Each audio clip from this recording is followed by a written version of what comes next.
You're listening to the Bar Business Podcast, where every week your host, Chris Schneider, brings you information, strategies, and news on the bar industry, giving you the competitive edge you need to start working on your bar rather than in your bar.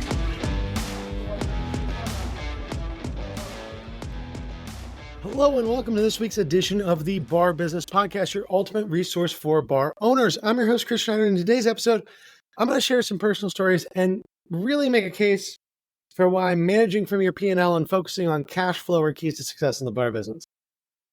And we're going to dive into a few different things here. But the big takeaway from this episode, and I'm going to give it away at the very beginning, but the big takeaway today is that cash flow matters really more than anything else in your business, because if you don't have good cash flow, you don't have a good business. And unfortunately, you'll hear from a lot of other consultants, other influencers in the bar and restaurant space, that you don't need to focus on your P&L, that you need to focus on your guest experience and your team experience, and hiring is more important than watching your numbers. And to an extent, that's true. You have to have all those pieces in place. But it's also possible to manage well, to have great hospitality, to have all this in place and still fail if your cash flow does not support your bar. And that's something that not a lot of people are talking about. Because nothing matters. It doesn't matter how good your hospitality is, how good your food is, how good your cocktails are, if you don't have the money to keep your doors open. And unfortunately, that doesn't always go hand in hand, right? You can't always say, well, you're not making cash because you're doing things wrong. Sometimes you're doing things right and you still can't make cash. And there are a few different reasons for that we will get into as we go through this episode.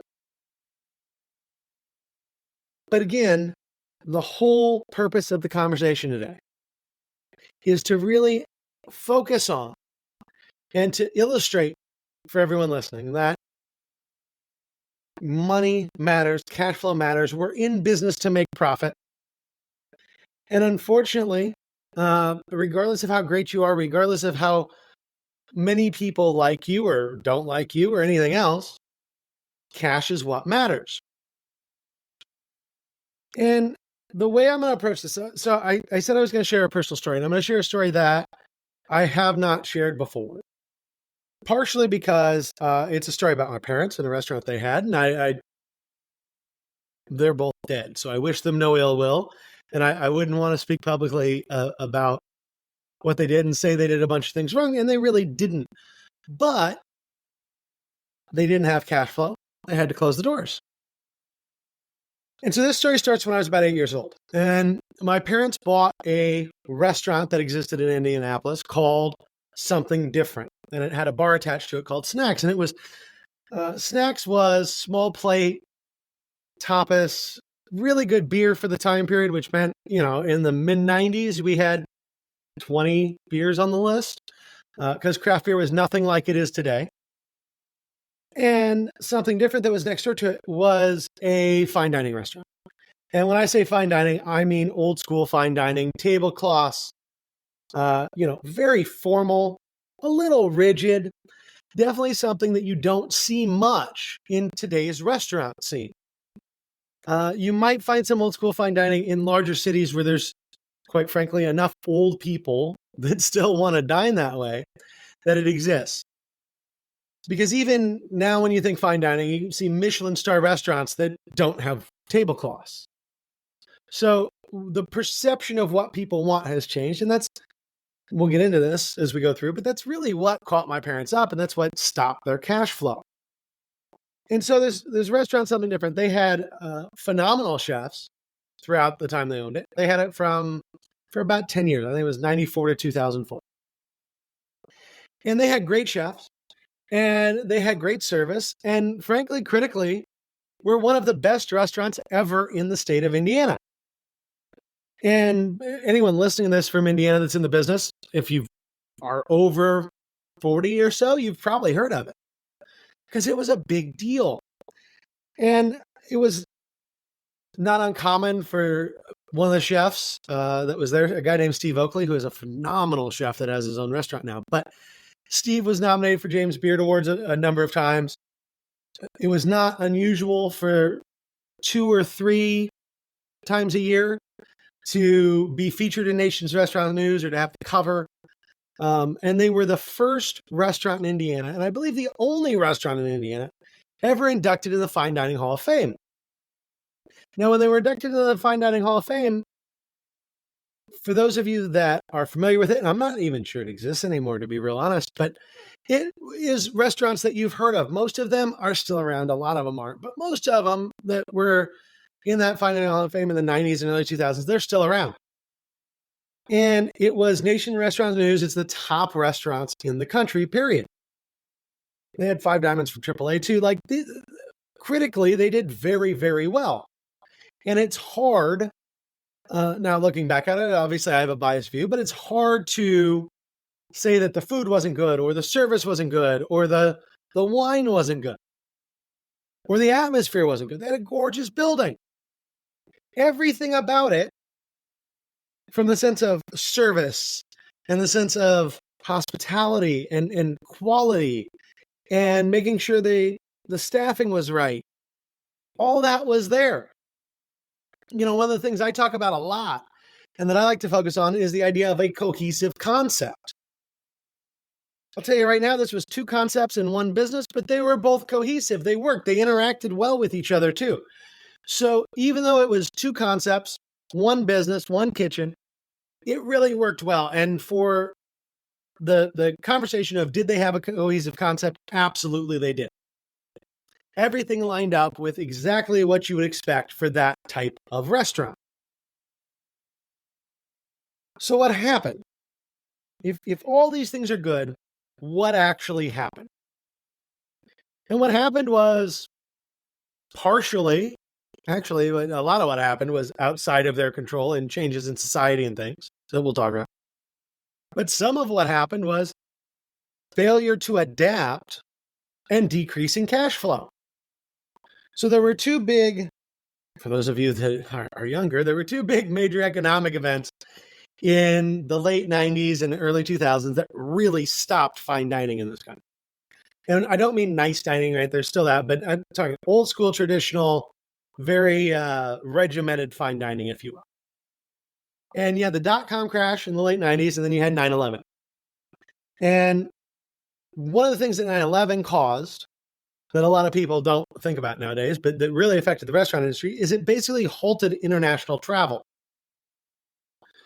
So we're in 2000, Eli Lilly, which is a giant employer in Indianapolis and obviously a giant drug company around the world, rented out, I think, 1 or 2 weekends in 2000, rented out my parents' restaurant for the weekend. They'd fly in all their executives from all over the world. They'd go there, they'd dine, Friday night and Saturday night. They had events there during the day too. We're talking huge, huge revenue. Because these guys were drug company execs literally from around the world. And they were there the whole weekend. They bought out the whole restaurant for the whole weekend, both the restaurant and the bar parts of it. And so giant revenue. And obviously after 9/11, you have less executive travel. You have less travel in general. So that pretty much died off. And it didn't come back the way it was before 9/11. It's still not really that way in a lot of cases. So, and then you had the dot-com bust, which was a few years before that, but obviously that took a lot of energy out of the market. It took a lot of energy out of the economy, and people were less likely to go drop huge money eating food. And just for the record, because I think this should be said at this point, it's not like the restaurant was that expensive compared to other people that were doing similar food at similar levels in the late 90s, early 2000s. It actually was cheap. Indianapolis has never been the market that, say, Chicago is, and it's definitely not California. Like it's not like the prices were ridiculously high, but they were high for the market.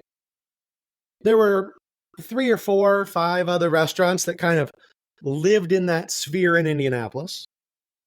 And what's interesting is only one of them survived past 2004. 2 of them closed in, I want to say 2002. My parents lasted till 2004. One of those places lasted to 2012. Now, the guy that lasted, he lasted because he made changes. And that's the bottom line here. My parents did not fail because their service was bad, or their food was bad, or their concept was bad. They failed because the market changed around them and they didn't adapt. And fail is a hard word. They closed. They closed because it was the correct economic decision. And they lost some money in the process, but really not huge. My dad was good about cutting his losses when he needed to. But the entire market shifted. And instead of shifting with the market, they kept doing what they had been doing because it worked and they had won awards and everything was great. But the cash flow wasn't there. And so something my dad used to always say and lament about, he said, in the restaurant business, you can do everything right and still lose your ass. Now, I disagree with that because what they didn't do right, if I'm being honest, is they didn't adapt to the market. They didn't change with the times and what was going on and the expectations people had. They didn't adjust for losing all of this corporate business, because Eli Lilly is just one of many corporations that would rent out the restaurant from time to time. They had a cash flow issue. And that's the whole thing, right? So you can have everything pretty much right. And if you don't adjust with the times and things change around you, you have a cash flow issue and you're out of business. And again, it's really hard if you have a restaurant or a bar that is doing very, very well to say to yourself, hey, the market's changing around me. I need to get out of this. I need to change what I'm doing. I need to pivot because everything looks good except that cash flow number gets smaller and smaller and smaller and smaller. And then one day, instead of getting money from your restaurant, you're putting money into your restaurant. And you're going, my God, well, this worked 2 years ago. You know, my parents closed in 2004. They were inducted in the Fine Dining Hall of Fame in 2002. So in 2002, they were known for being one of the best restaurants in the country and everything was wonderful. 2 years later, they're going broke. And so the cash flow killed them. And that is part of the reason why I personally have always focused on the finance side of the business. Because your finances always suffer if your service isn't great. Your finances always suffer if your food isn't great. Your finances always suffer if you have a non-cohesive concept, if you confuse people, if you're not giving people what they expect. But you can have a great concept that's worked for a while, for a long time, and it can still fail because the market changes and the cash flow doesn't come in the door. And the whole reason I share that story is I was talking with a client of mine, and we were talking about cash flow. Because everything in business comes down to cash flow. Nothing else really matters. And this is not true just for bars or just for restaurants. This is true for business in general. If you have the cash to succeed or just to live until tomorrow, you don't have a problem. You have a business. You can change everything in your business. But if the second you don't have that cash flow, the second a business starts costing you money instead of making you money, you have a serious, serious problem. And quite frankly, if you're not monitoring your cash flow properly, if you're not taking care of your cash flow, you're likely to end up in a situation where you don't realize you're losing until it's too late. Whereas if you pay attention to your cash flow, if you pay attention to your P&L, if you really watch your numbers, you can hopefully see these trends way ahead of time and say, yeah, things are not going well, and then root cause that issue. Now, the problem can be, like my parents said, with something different. Everything looked great until it wasn't. And by the time you realize it, it's too far. The things have moved around you in a way that you didn't anticipate. And that happens. But that's fine dining. That's not the bar business for the most part. And I mean, you see this somewhat in bars, especially in like nightclubs and things where you have trendy spots that are really have a short shelf life because they're what the market wants right then, and then the market moves and somebody else is now cool. But bottom line, again, if your cash flow isn't there, you don't have a business. Doesn't matter what you do, doesn't matter how you do it, doesn't matter who you are, none of that matters unless you have cash flow. And quite frankly, I've seen so much by folks that support the bar and restaurant industry in the last few months that says, if you fix your hospitality, everything else will follow. If you sell more, everything else will follow. If you make sure that your guests are getting a great experience, everything else will follow. And 9 times out of 10, that's 100% accurate. There is nothing wrong with taking that approach. But I'm here to tell you, you can do all of that. And if there's no cash flow at the end of the day, it doesn't matter. And so this is the conversation I was having with my client that kind of gave me this idea. And so I want to take the rest of the episode to dive in and talk about what is cash flow. Because I think we talk a lot about balance sheets, we talk a lot about P&Ls, but one thing people don't normally look at is their cash flow statement. And the cash flow statement, frankly, tells you how much cash went in and out the door, right? That's what its basic function is. Now, from a P&L, can I deduce what your cash flow probably is? Yeah. If I have your P&L and your balance sheet, I can read those and see cash flow. But that's because, well, I've worked in bookkeeping for QuickBooks, and frankly, I've spent a lot of my life focused on the numbers. If you're not used to focusing on the numbers, your cash flow statement should be something you look at all the frickin' time. Now, what separates your cash flow statement from your P&L? So your P&L includes expenses, but not expenses that don't count for tax purposes, or not expenses that are repayment of loan principal. And repayment of loan principal is one of the big ones. And I have seen this with plenty of bars where they have taken out loans. Their P&L shows they're making money, but to pay their loans, they're eating up all that cash. So maybe they have a $4,000 monthly loan payment of principal, and they have interest on top of that gets expensed off the P&L. But they're paying $4,000 that month in principal, and they made $3,500. Well, if you only made $3,500 in a month, yeah, we should have a whole conversation about what can we do to improve, what is going on here, how can we fix this. But if your profit's $3,500 and your cash flow is negative $500 because you had a $4,000 loan principal payment, you're in a lot worse situation than what that P&L is showing. The other thing about a P&L is that sometimes P&Ls include expenses that aren't affecting your cash. So think about things like amortization or depreciation.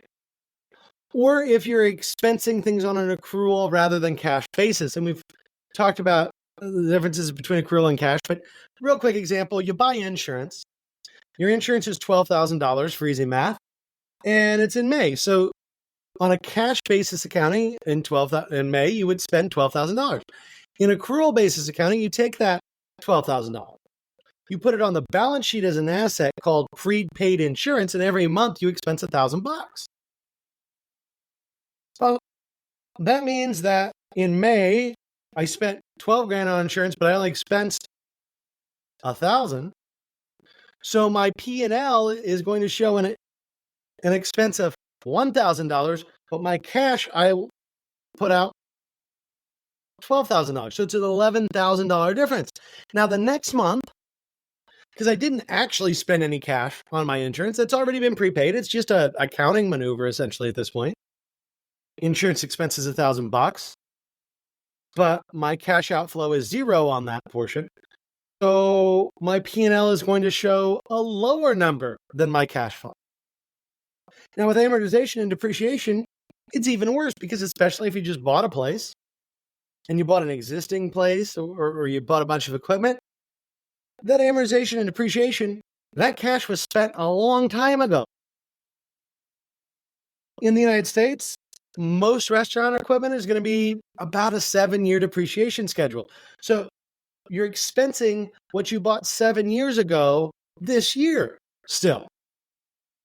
And again, that shows as a negative on your P&L, but the cash isn't there. The cash is already gone. And whenever you bought that equipment, guess what?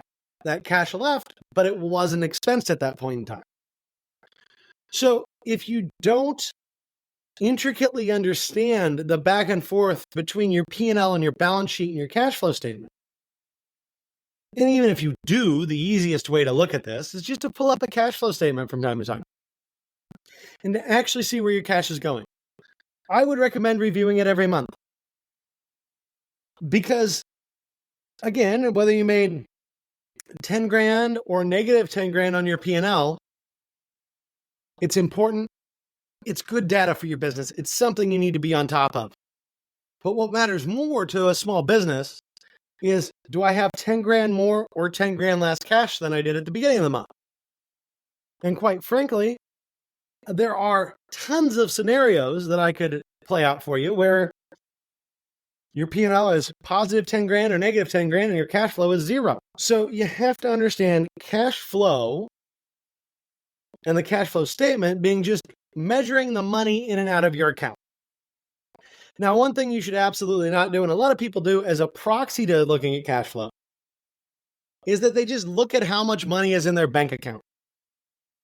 Right? There's 10 grand in my bank account. I can spend 10 grand. Well, no, probably not. A, do you have cash reserves? B, how have you budgeted that money to be spent? And C, how many checks do you have floating? I mean, I know most of us don't write that many checks anymore, but I know at least in the Midwest, where I am, in the South, it's not uncommon for bars still to write a lot of checks.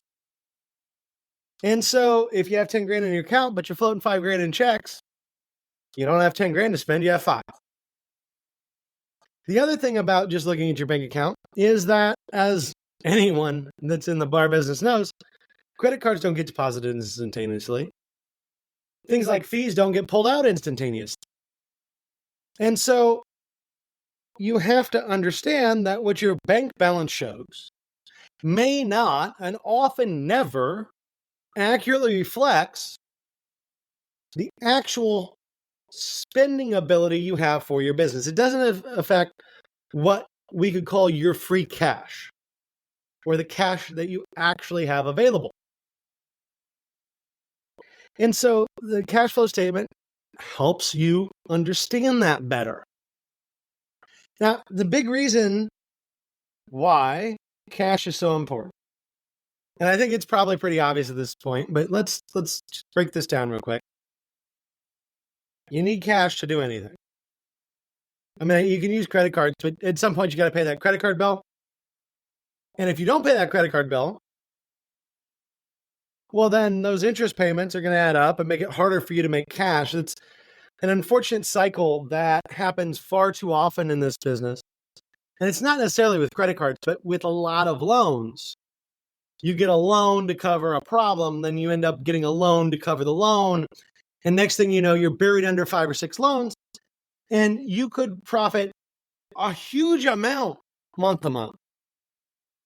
But the sheer amount of principal that you have to pay off for that debt, make sure that you never make cash. And if you don't have the cash flow, you are out of business. And the other part about this is, and this is part of the reason why I care so much about the numbers when it comes to bar owners, especially people that own 1 bar or 2 bars, and that's their primary source of income,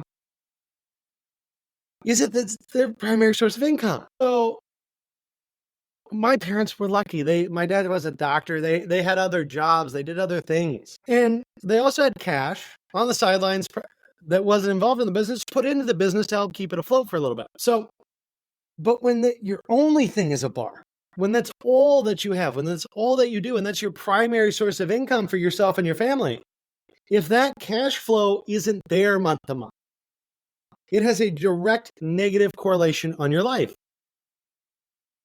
And so essentially, as a small bar owner, as a sole profession, if that's all that you do, and you're relying on that money to support yourself and your family, cash flow literally is the difference between life and death. It's the difference between your world falling apart and your world not falling apart. And just like with anything else, if you get into a hard cash flow situation and you are relying on that bar money,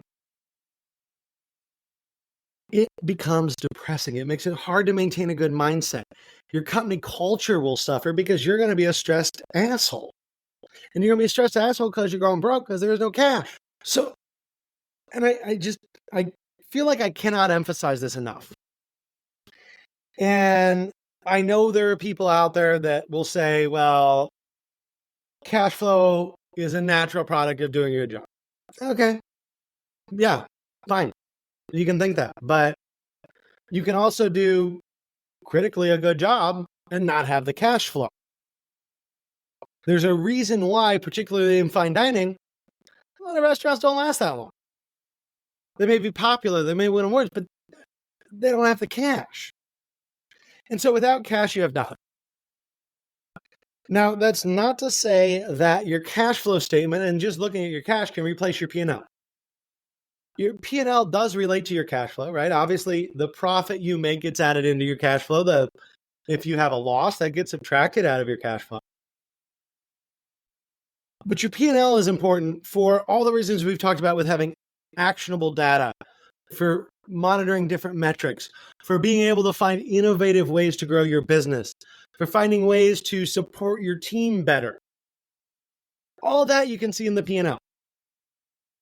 But cash flow is about your life as the owner, especially if you're a sole owner relying on that bar for your livelihood. And because of that, you always have to make sure that you're viewing things from the angle of how does this impact my cash flow, that you are monitoring your cash flow, and moreover, that you are constantly evaluating everything you do in relation to cash flow. Because again, your P&L can be good, you can be doing critically well, and not have the cash flow, and you end up in the same shitty spot as if you were doing everything really, really poorly. Now, hopefully I haven't scared any of you guys. That was not my intention today. But it's just interesting to me, and it took me years to process. And really, my parents closed in 2004. It's been 20 years. It's taken time to process and say, okay, why did they fail? And the only answer, because it's not hospitality, it's not service, it's not food. And I'm sure there's some people from Indianapolis that will disagree with me on that, but let's just rely on what the critics said. And so it's not those things. What is the answer? The answer is cash flow. The answer is, frankly, not having the right concept for the market. But it's so easy to get stuck in the trap that I am doing great on all these things while your cash flow is declining and you're on your way slowly to a dead bar. So don't do that.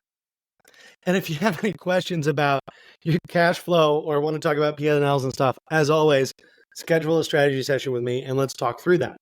Now, as a few final notes here, because this is one thing that I really cannot emphasize enough.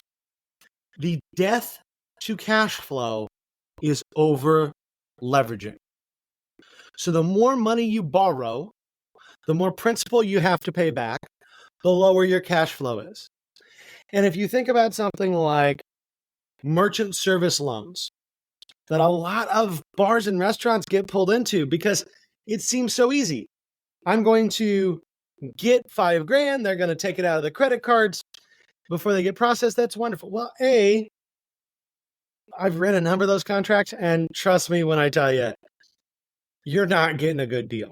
You're not getting your money cheaply. It may be the only person that can loan you money, but you're paying through the nose for it because nobody really should loan you money. The other thing that is true about these loans is they're taking out your cash before it even hits your bank account. You don't have a choice on where your cash goes. They are grabbing your cash from you before you get it. And if you don't have cash flow, your chances of surviving are low. Everything else, I mean, you frankly, You could have the shittiest bar on the planet. And if your cash flow is positive, you're not going to be closed. You could have the best bar on the planet. And if your cash flow is negative, you're not going to stay open. So everything else, every other variable in the business can be whatever you want it to be. It can be good. It can be bad. I don't care. Cash keeps businesses open. A lack of cash makes businesses close. And that is the message that I wanted to give you guys today. So the way out, the way to avoid all this, obviously, is manage your books. Find good people that will help you. Watch your metrics. But most of all, keep a really good pulse on the finances of your business, because a lack of cash will always put you out of business. I think I've said that enough for today. So let's wrap this up.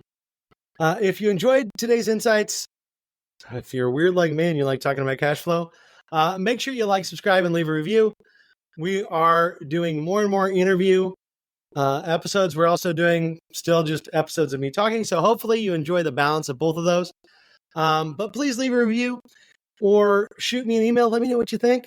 There's a link in the show notes. You can actually text me from that link. Give us feedback. Let us know what you are thinking about the podcast. Also, if you're looking to interact with other bar owners, get more insight, just kind of learn and have people to bounce ideas off of, make sure you join our Facebook group, Bar Business Nation. There's a link for that in the show notes as well. And as I mentioned a few minutes ago, if you ever want to talk numbers with me, if you want to talk finances, hospitality, anything about the bar business, go ahead, schedule a strategy session with me. I can tell you a little bit about what I do to help my clients be more successful. You can tell me about your bar, and we can figure out if that's going to be a good fit, and if there's anything I can do to help make you more successful, make sure you have a positive cash flow and put more money into your pocket. So links for all that, again, in the show notes below. Make sure you like, subscribe, leave a review. And with that, guys, I hope you have a great day, and we will talk again later.